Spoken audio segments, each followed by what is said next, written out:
প্রকাশ্য নিলাম বিজ্ঞপ্তি। প্রকাশ্য নিলাম বিজ্ঞপ্তি এত দ্বারা সর্বসাধারণের অবগতির জন্য জানানো যাচ্ছে যে আদর্শ সদর উপজেলাধীন জগন্নাথপুর ইউনিয়নের দৌলতপুর মৌজার প্রকাশ্যে বালুদুপা গ্রামের আনুমানিক 1,20,000 ঘনফুট অবৈধভাবে পুকুর ভরাটের উত্তোলিত বালু জব্দ করা হয়।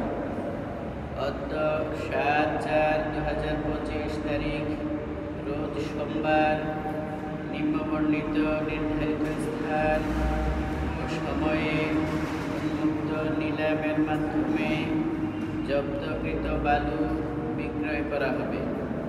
বালু নিলামে ক্রয়ে আগ্রহী ব্যক্তিদের জব্দকৃত বালুর স্থান পরিদর্শনপূর্বক যথাসময়ে নিলাম কার্যে অংশে নিলামের স্থান, সময় ও বালুর পরিমাণ। যে স্থানে নিলাম অনুষ্ঠিত হবে জগন্নাথপুর ইউনিয়ন প্রকাশ্যে বালুদুপা। বালুর পরিমাণ